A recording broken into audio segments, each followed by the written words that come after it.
Well, hello and welcome to the first Eau Rouge podcast. We're starting this up as a brand new podcast about all things Formula One. I think we should do some formal introductions to get us started. So I'm James Cross, who is just a fan of F1, really. That's all I've got on me at the moment. And Chris, who has helped me out, or who has decided that he's the one who wanted to do the podcast. You're the one who's really leading this, to be honest, mate. I'm just here to make sure that I have an opinion that maybe is different to yours and can cause a little bit of an argument or a stir. So this is my good co-host, Chris. Welcome to the Eau Rouge podcast. How are you? Hello. Yeah, I'm good, thanks. I'm happy that we're able to sit and have some new Formula One stuff to talk about, even if most of the McLaren launch was in Mark Knopfler's recording studio, and it wasn't actually a car in the McLaren Technology Centre. It was, I got to say, I was sat through it, waiting for the car to come out. And in the past, we've had, performances and dances. I refer back to the 1997 McLaren launch with the Spice Girls and Jamiroquai. And I was saying to you over WhatsApp, I was like, let's just get back to that. I mean, what was all this stuff about the music studio going on? It was very Liberty Media, wasn't it? It was very, Exactly. We have Lando the meme lord and Danny Rick. But hopefully on the track, it should be a bit more exciting. Well, that's what we're looking for anyway. Yeah, definitely.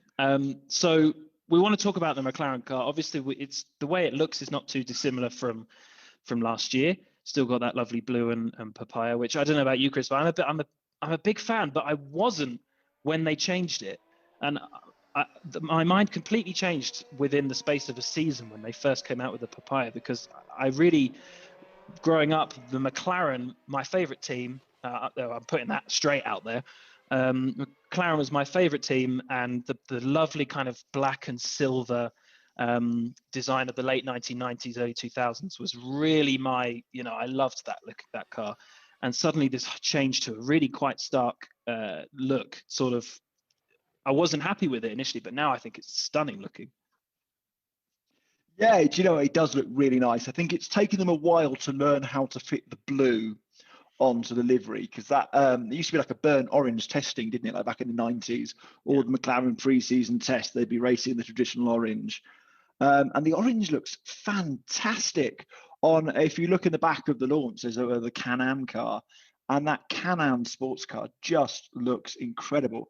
And I'm so glad they've managed to find a way to translate it into the modern McLarens, because I think they stand out on the grid. They look like they should go fast, even if that hasn't always been the case. Mm-hmm. And it's just a nice nod to the team's heritage. We went through that period a few years ago where both Lotuses were desperately trying to out-Lotus each other. Williams with the Martini throwback. There's been so many retro liveries that haven't looked as good. It's nice to see McLaren embrace it and still make it look quite modern. Exactly. And I think that what you said about it standing out on the grid, to me, that's really important it's suddenly become something that's very important to me over the last few seasons. I'm not really sure why. I feel like there's a lot of black on the grid and a lot of white, and that standout color. And that's actually one of the reasons why I like the Force India livery as well. That kind of pink, it just makes it stand out. It just makes it a little bit better. We were saving the controversial opinions till later. I know, yeah, exactly, yeah. Sorry, I've dropped the fact that McLaren are my favorite team, so there's obvious bias in there, and also that I somehow like the Racing Point livery as well.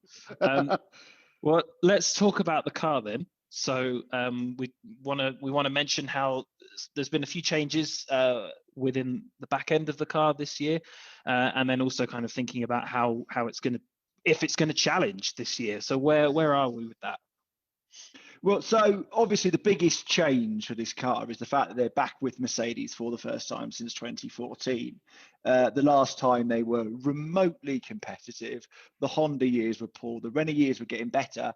And while I think maybe they lucked out on third last year, they did. The MCL35 was the most successful successful McLaren in absolutely years. And hopefully having the most powerful engine on the grid should this year, given that there's not going to be any significant upgrades, mean that McLaren can consolidate that third position. James Key was talking about the fact that they had spent nearly all the development tokens working on the rear of the car to accommodate that engine. So I can't imagine a huge aerodynamic performance change. But the question is, with that completely modified back, how are they going to stack up against Aston Martin and Alpine, who you would guess would be their two closest rivals, who have been able to work on the front of their car? And so I guess the big question is, are they going to win a race this year? Because that was the question last year, maybe even year before, was, are they going to get a podium? And again, like you said, they might have lucked out a little bit. They got a bit fortuitous with some of their podiums maybe in the races gone by. It was a strange season, obviously, last year. But are they going to get that race win that they've not had for such a long time? I'm going to be brutal and say no. I just don't think that either of the drivers, barring a Monza or a Sakir style catastrophe, are going to be able to pull it off in the car. I believe the reason that Red Bull caught up to Mercedes at the end of last year is because Mercedes had developed their car for that year past the point of needing to work on it anymore, and have spent most of last year developing this year's Mercedes. While I think that Ricciardo is a talented driver and Norris is a promising young talent, do you see them being ahead of Verstappen? And with Perez in the Red Bull, you could see how dangerous he was in the Racing Point last year. Do you think with what should almost certainly be the second best car on the grid, either of McLaren's drivers are going to manage to pull off a race win in normal circumstances? Yeah, I completely agree with you. I can't really see it unless there is, that race, where you have the front runners who end up, out of the race or near the back of the grid. I just can't see it happening. But actually, again, for McLaren, like you said, I think it's more about that consolidation, isn't it? It's actually about consolidating the third place that they got, regardless whether it was through luck or pure talent and, car ability, they still got it. And with that comes not just the rewards from it, but the responsibility to actually uphold that level of performance that they need to have. And the Mercedes engine is going to hopefully sustain that. But I think at this moment in time, with where we are with Formula One at the moment, before all the rule changes come in next year, it's much less maybe to do with driver talent at the moment for this season compared to maybe in the future, because I think that Daniel Ricciardo, we know, has the ability to win races. He has done that in the past. He's been at a team that has consistently performed. So he's got that experience. And obviously Lando Norris, I do think is a good driver. I think that he's also well settled in the team as well. He's been coming through this team for quite some time, and knows the car very well. That still, to me, is not going to be enough to get them anywhere near Mercedes. Or even, like you said, the likes of Verstappen in the Red Bull, or Sergio Perez in the Red Bull. But if we talk about the drivers, if we zone in a little bit more on them specifically, Lando Norris, whereabouts are we looking for him? What if we were to say, right, at the end of the season, Lando Norris had a fantastic season, what would that actually look like? It has to be a top 10, doesn't it? I don't think any McLaren driver is going to be happy finishing outside the top 10. I think a fantastic season, realistically, is 5th or 6th. I think that's exceeding expectations. That's getting ahead of Vettel in the Aston Martin, which is still a bit unquantifiable, but you can't write the team off after their heroics last year. And having a driver of that caliber, 5th, would be absolutely amazing. Fifth was where Ricciardo came last year, but last year wasn't a normal year. So no, can you base it on what happened last year? And I think that's the thing. It's really interesting actually to look at the table from last year, because we talk about Ricciardo, who's moved from Renault to McLaren, and we feel like, and I think he feels this as well. Obviously, this is why he moved. McLaren is a team that is going forward at a much faster rate than Renault, and yet he finished above both McLaren drivers in the table last year with a Renault car that was significantly worse. So does that mean that he can actually push this McLaren car beyond, what we maybe think is possible? I don't know. And again, that unquantifiable Aston Martin enigma cloud that's hanging around. It's difficult, isn't it? Because the gamble that McLaren and obviously Ricciardo are hoping for is that this is two teams, or driving a team, who are so close to being there. If one variable changed for either of them, it would be a title challenge. Mm-hmm. But for whatever reason, it hasn't materialized for either. I mean, Daniel Ricciardo's going into his 11th season in F1. Yes, I think he's come third twice, which is creditable. And let's not forget that he finished ahead of Verstappen one year. He finished ahead of Vettel one year. Both fantastic, best of the rest behind Mercedes. But my concern for him at McLaren is that they haven't quite got that groundwork. And he absolutely pushed Renault on from that dreadful 2019 to 2 third places for himself. And let's not forget a second place for Ocon. Again, weird race to sack here, but that was the team's best finish, and it was the best finish of the Renault return, wasn't it? Definitely. Yeah. So I want to be positive and see it coming, but I don't quite see the magic there this year. If they can come third and consolidate it, and I would expect Ricciardo to finish higher than Norris. Yeah. Then maybe they can push on, but I don't see that Ricciardo has any choice but to push on anyway, because I don't think he is in contention for a Mercedes seat in 2021, and I can't see him going back to Red Bull after the way that he left to go to Renault. So I think he's got to stick and really push the team forwards. Well, so let's talk about Ricciardo then, because this is his last chance, isn't it, for a world championship? I think, like you said, he's not in contention for the Mercedes seat. Mercedes are looking elsewhere. As long as Verstappen is at Red Bull, which is happening, I think his contract is until 2023. He's not going back. And again, he still would have to repair his relationship with Christian Horner, or whoever he fell out with. So this is it. This McLaren car next year has for him to win a world title has got to be challenging. Can they actually make that jump? It's a great unknown. It is, and it's happened before, I suppose. If you look at the McLaren from 1996 to 1998, that jump was there.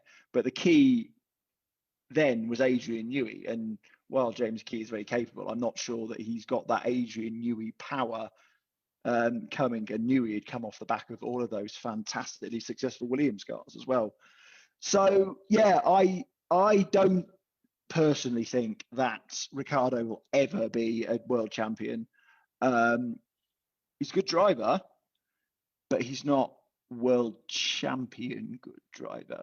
He's a Rubens Barrichello, or a Mark Webber, perhaps more fittingly. Mark Webber, hugely capable driver, very successful career, but he never quite had the ability to nip it at the death.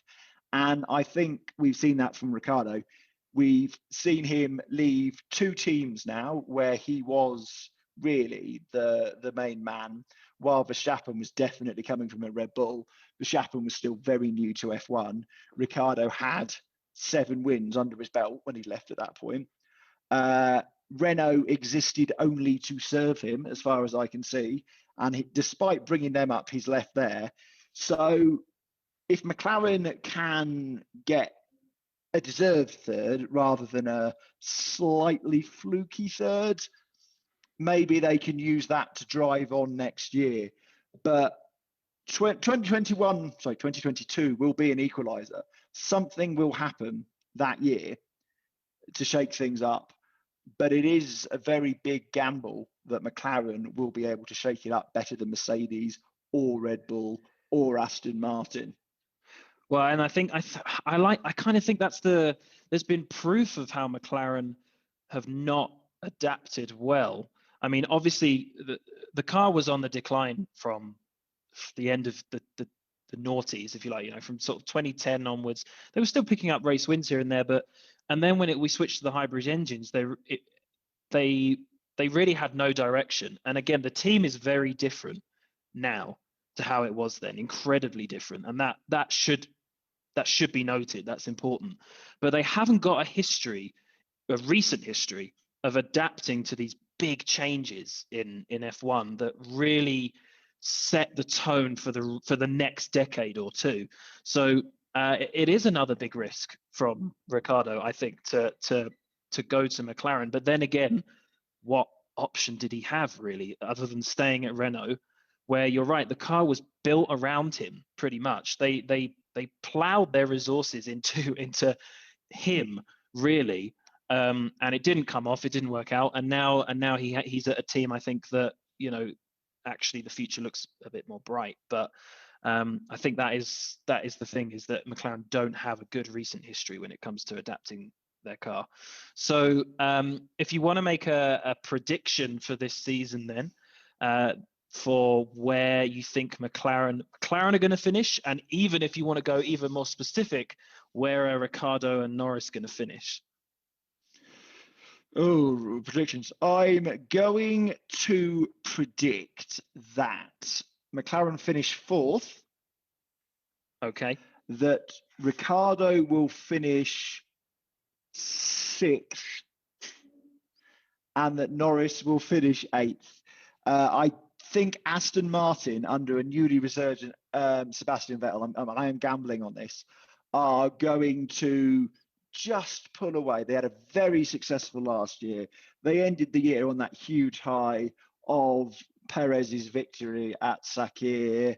They had the coup of all coups of signing a four-time world champion, who, reading an interview with Schaffner today, was saying that it's amazing how much Vettel has already revolutionized the way the team works.